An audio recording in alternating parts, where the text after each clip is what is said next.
Hello, BookTube. It's another beautiful day here in Boston, bright and sunny, and not all that cold. And it feels like an exception. It feels like a benediction. It was pouring rain and horrible yesterday, and it's scheduled.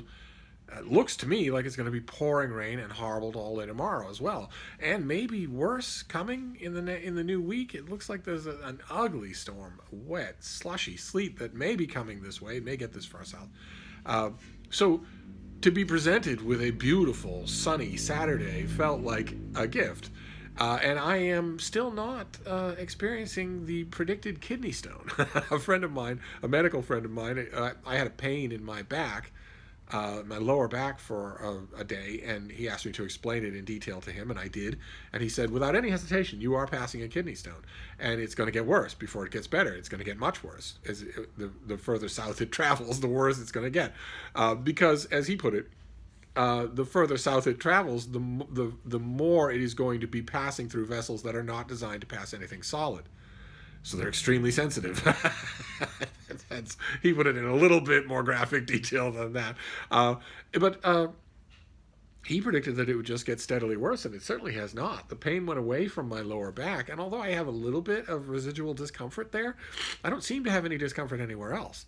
I apprised him of this situation, and he said, well, it'd be just your luck to be one of... There are people, apparently, who pass kidney stones without any major discomfort, sometimes without even knowing they're doing it. So, anyway, all of that combined together, plus the fact that my surly houseboy was being a little bit more accommodating than usual, not that that takes much, you pretty much just need a pulse, so I decided to do something rare. I decided to leave the Bean and go to the Brattle Bookshop. Again, second time in 1 week. Once upon a time, that would not have been rare at all. Once upon a time, I went every day. Almost every day. Brattle's not open on Sunday. Sometimes I had other things to do, deadlines or editorial meetings or whatnot. But there were times when I went every single day. Sometimes when I was, if I was grieving for a dog, going to the Brattle Bookshop and just sort of quietly browsing the shelves actually helps me quite a bit. I know that sounds weird, maybe not to you. You're probably the only people in the world it doesn't sound weird to, but also during periods in my life, including just recently, so recently that I actually chronicled it on this channel. During periods in my life when I have very old dogs who are leaving me, who aren't just old, but those of you who've been in this position will know what I mean. There reaches a point when they're not just old, they're also fading. And when you're in a position of being a caretaker for an animal like that, a person like that, you need to take care of yourself as well. That there's nothing new agey or 21st century self-absorbed about that. You really do. And when my girls were the same age, they declined at the same time and with the same speed. So there was a period, I was making videos during that period, there was a period when it's not just that they would sleep all day, it's that they would often be needy. They would often need me. And that can take a toll on you, even me, even as many times as I've been through it. And so during those days, once I had them settled and knew that they were fine for 3 hours, I would go to the Brattle just to recharge my batteries. And I don't do that much anymore, but I went today. First I stopped inside and chatted with all the people there. I chatted with there's one guy there that I've known him for his entire adult life, and he and I were chatting at the buying table about there was an old crony that I've known at the Brattle and other bookstores forever and ever and ever. We like to argue politics, and I was chatting with this. I was going to say kid. He's not a kid anymore. He's probably 40. I was chatting with him about something that I noticed last time I was there. I very seldom buy anything from inside the shop. There's a sale lot outside. I buy most of my stuff from there. But I browse on the inside of the store all the time, and I was especially when it's cold. When I have a reason to go inside, then I browse inside. I was browsing the performing arts section. When was it? It was this week. The last time I was there, it was 2 days ago.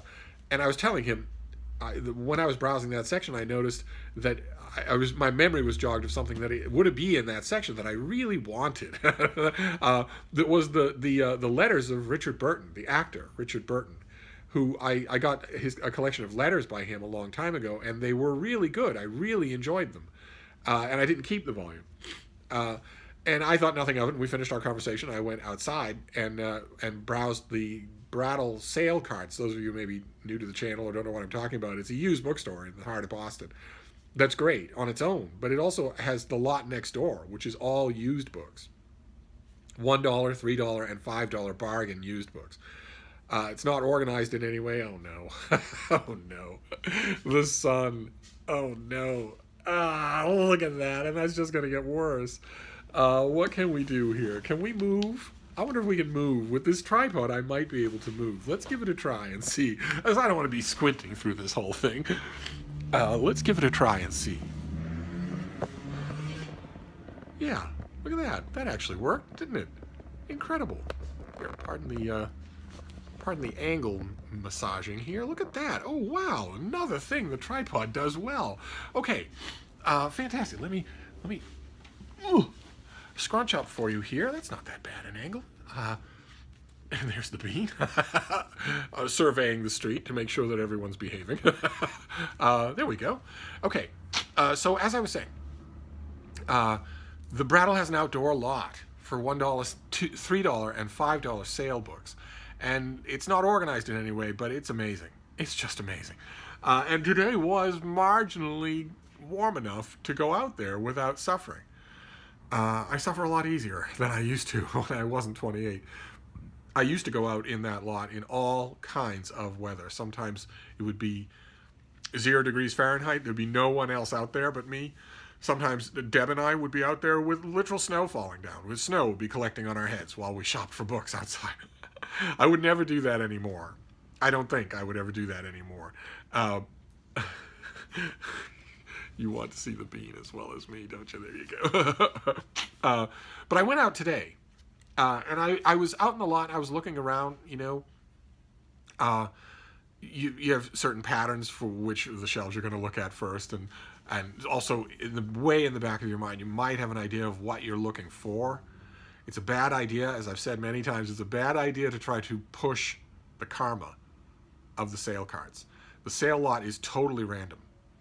And if you accept that in a Buddhist kind of way, then it will yield its treasures to you. If you go out there saying, well, I'm looking for this, you not only won't find that, you won't find anything else either.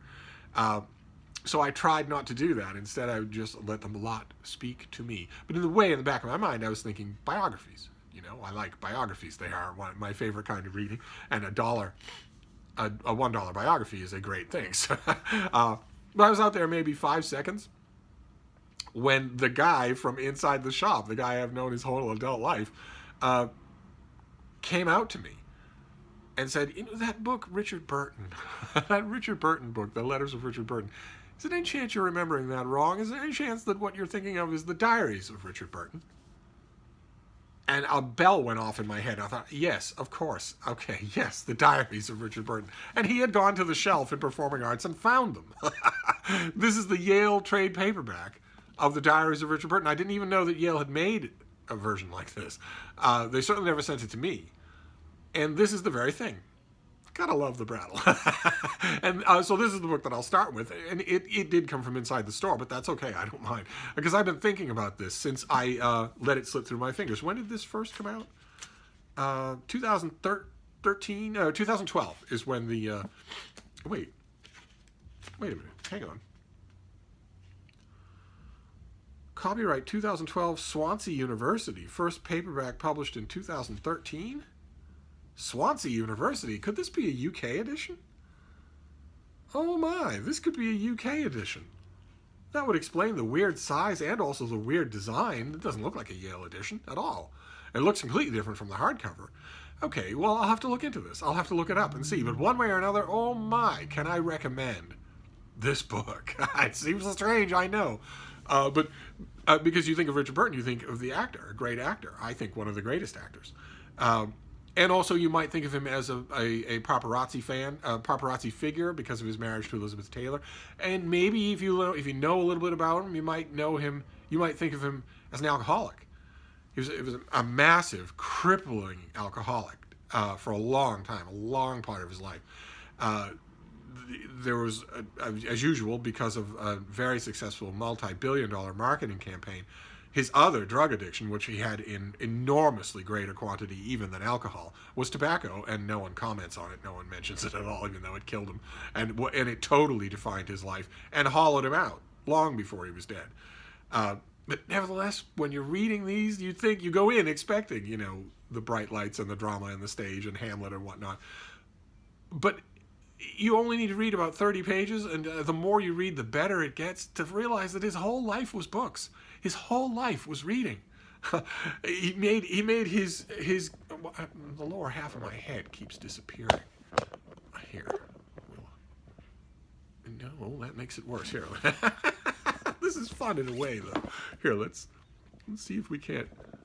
There you go. That's a little better. Oh, this tripod is a miracle. What is the best $6 I ever spent?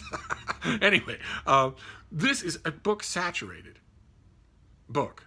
And that I did not expect back in 2013 or whenever when I read it, and I think I reviewed it. I wasn't expecting that at all. And it's amazing. It's not just that Burton loved to read and was always reading, always. It's that he's in his diaries, he reveals himself as a really good reader, a really acute reader. Once again, makes me wonder, what would have happened, what the might have been if he had decided to devote his life to literature. Certainly, I don't remember if he paid anybody to ghostwrite a memoir of, I, Burton, or something like that. I can't off the top of my head remember. But in these diaries, of course, he's not paying anyone. These are just what he writes, and they're amazingly good, just amazing. I have a segment that I want to read you, but it could be any segment, really. And it's not particularly about books. He varies. He also writes a lot about alcohol, and he's brutal with himself about his drinking problem. Let's see. This is from 1969, July of 1969. I have more or less stopped drinking, and the shock to my system is obviously pretty profound. It didn't matter in Puerto Vallarta where I didn't have to work, but the effect at the studios, I mean on me, is awful. I am fundamentally so bored with my job that only drink is capable of killing the pain. The thought of doing a whole day's work with, for instance, John Colicos, which is my chore tomorrow, without at least half a bottle of vodka to ease back the yawns, is like deliberately inciting a nightmare. It must, however, be done if I wish to live through the next fortnight. And the mention of John Colicos, who you Star Trek fans will know as Commander Kor, the Klingon in Star Trek, but who was also in, obviously this refers to Burton playing Henry VIII in Anne of a Thousand Days, in which John Colicos plays Oliver Cromwell, or Thomas Cromwell. Burton was nominated for an Oscar for that role, and he disparaged it himself. He said anybody could play Henry VIII, and even Robert Shaw. So you Jaws fans are going to realize he throws elbows in all directions. Anybody can play Henry VIII, even Robert Shaw, because Robert Shaw plays Henry VIII in the movie version of A Man for All Seasons. But Burton's performance in Anne of a Thousand Days is incredible. Just incredible. Deserved an Oscar. I don't remember off the top of my head who won in that year, but I'd be hard to believe that they did a better job. But anyway, so he just, that's the glory of a diary as opposed to even private letters. A private letter, you can still expect that someone might read it, that it might fall into the wrong hands. A diary is just yours, and you always expect, any diarist, I am one myself, most diarists expect that they will burn their diaries sometime before they die.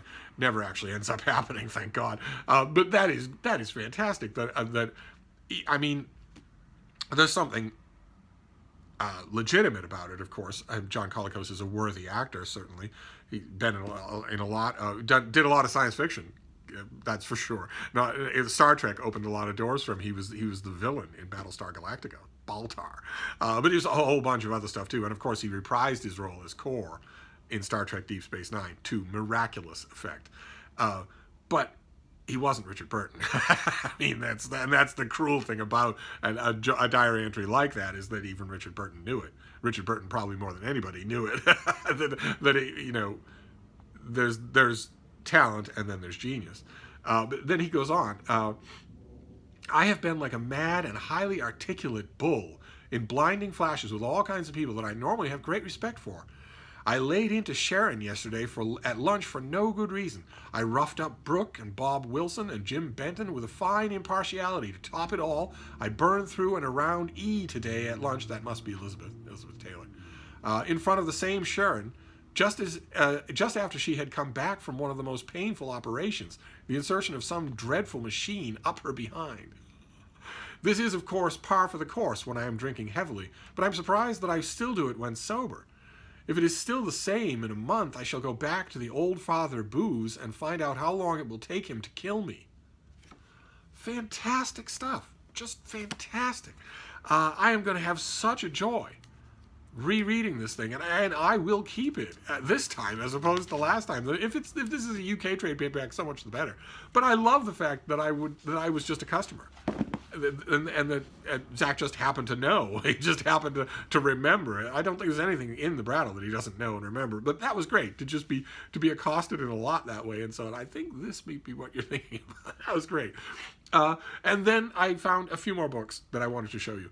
The Brattle has just received, I don't know how many of you are within striking distance of the store, but the Brattle has just received a massive, massive shipment. They go out buying all the time. And they just received a massive shipment of mystery novels.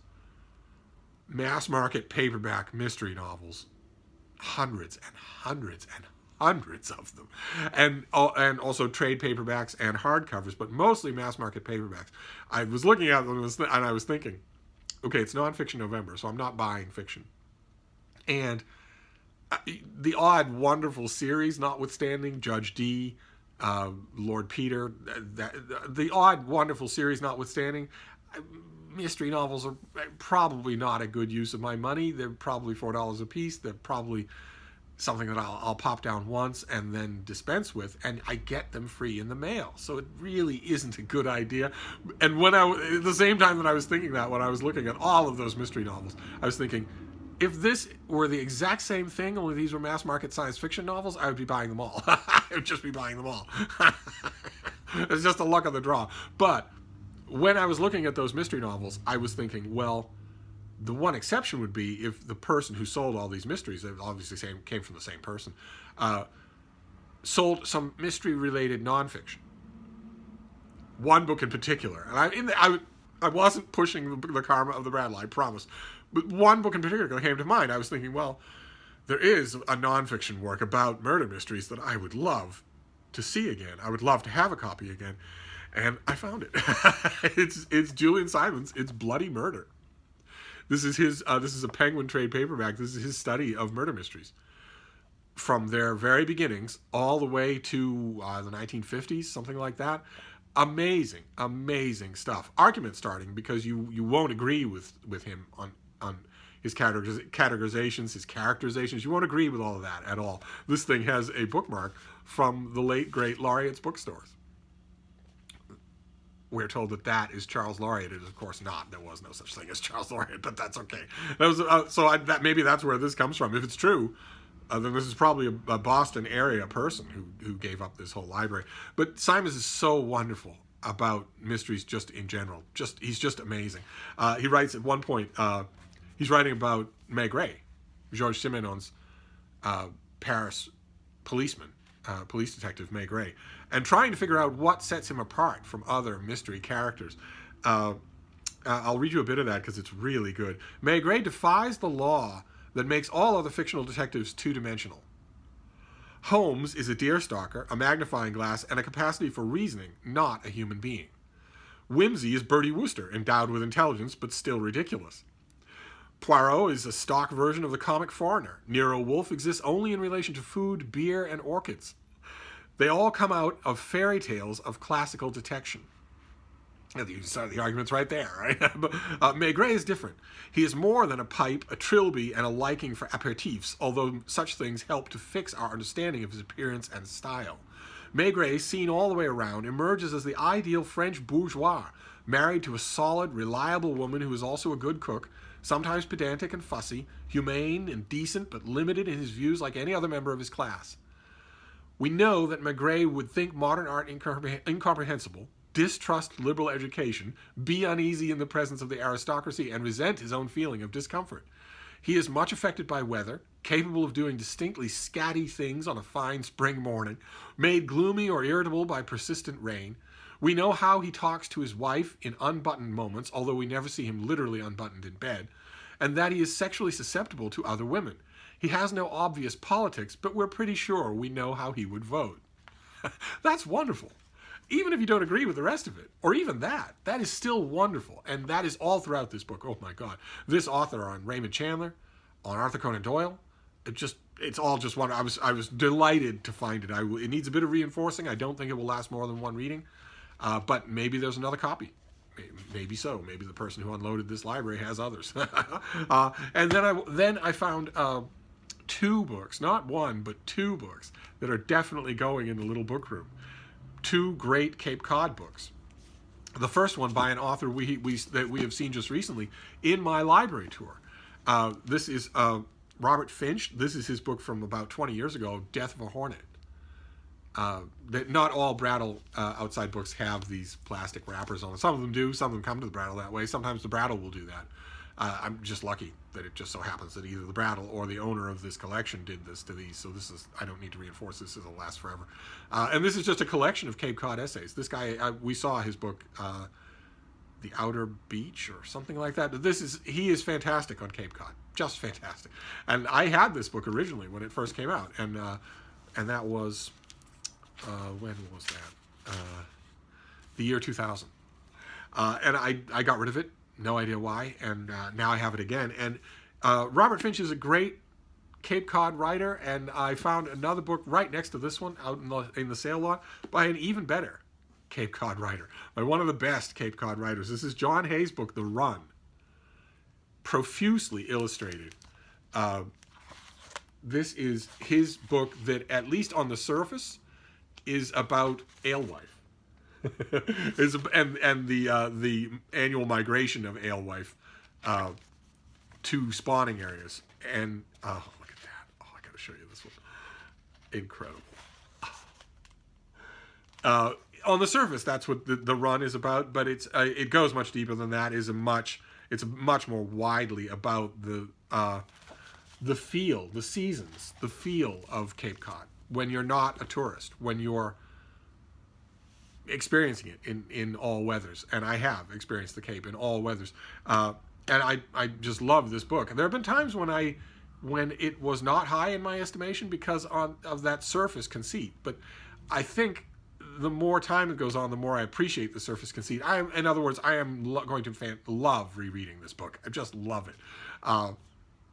And maybe the appearance of these two books in the sale lot, I've mentioned before, the Brattle serendipity there, it's possible that there'll be other Cape Cod books that will turn up. That would be awesome. I would love that. And then the last book that I got, this is just an impromptu Brattle trip. The last book that I got is something that I don't think I knew existed. And I'm going to have a blast with it. I am going to have a blast with it for a whole bunch of reasons. Not all of which I can share with you. This is The Tongs on the Bones. It's a memoir of Lord Harwood. This is the life story of someone who had to be coerced into writing it. It had to be tape recorded and helped and prodded. That's the Earl of Harwood, who at the time that this book came out was the master of Harwood House in Yorkshire. An amazing place that I know fairly well. I know Lord Harwood is descended from Queen Mary, from Queen Mary's only daughter, and so he is a cousin to the Royal House of Windsor. And Harwood House, I don't know if you've got Yorkshire on your travel plans, but you should go to it if you can. Make sure you check ahead of time. Don't be a clueless, galumphing American. Make sure you check ahead of time to make sure not only that the house is open, the tourist parts of the house are open. It's not always open, but also, check around the chat boards and whatnot. Make sure that you're dressed appropriately, okay? Make sure that you're dressed appropriately. No shorts and t-shirts. Just maybe that's useless to say in 2019. Lord Harwood grew up in all of those great stately old English country houses before a lot of them were nationalized. Did service in World War II, was in an infamous concentration camp, or prisoner camp in World War II, inches away from being executed with a whole bunch of other high-profile prisoners at the signed orders of Adolf Hitler. His jailers just decided not to obey that order. That would have meant the jailer's death if it had come out. But those are distant memories. The real thing, that runs throughout this book. I would imagine. I don't think I've ever read this book before, unless it had a different title in England. But I can't imagine. I have to imagine that this is the English version. I don't think this ever probably was published in America. But I know what's going to run throughout here. What can't help but run throughout here. This will not be a World War II memoir. This will be about music. Lord Harwood was all about music, all about it. Loved it with a passion. Knew it backwards and forwards.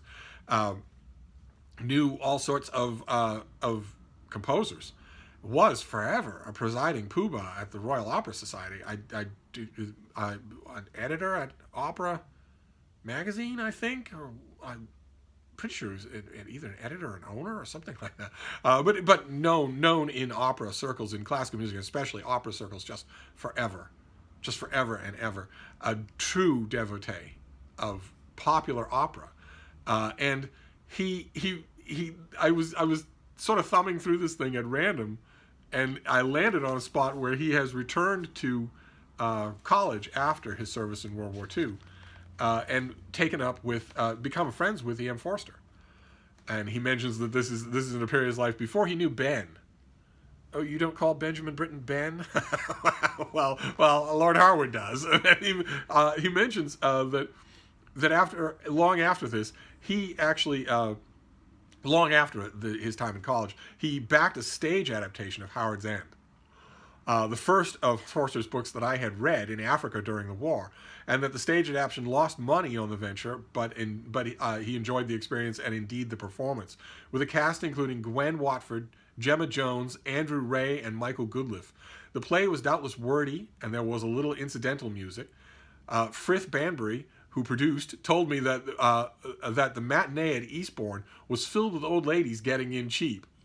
On the way out, he heard one of them say indignantly to her neighbor, "Just what I would have expected from Lord Harwood. Nothing but music and sex."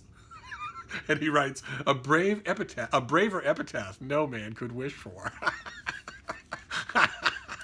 I imagine that this whole book is going to be full of well-studied anecdotes like that. And I imagine that it will also be full of details like that. Program details is what fans of Samuel Pepys call them, where, professional writers and even some diarists of the time usually don't see fit to include details like who is in the cast of what and where and when. And that's fascinating to some of us who like to comb through the fine details of history. So there you go. This is going to be a treat. I don't know if I will actually keep this. But it's going to be a treat to read. And that's the great thing about the Brattle sale lot, is if you buy a book for $1, you don't feel compelled to keep it and treasure it and make something more of it than it is. You don't feel any of that overfreight. You can just buy things on a whim and see what strikes you. But again, as I mentioned last time with the last Brattle haul, the goal here is to get books that will go in the little book room. The goal is to get books that I will not just burn through. I may not keep this. We shall see. But all these others I will keep. And I'm pretty sure that all the others will go in the little book room. And that's great. So we have the tongs on the bones. Lord Harwood at his best.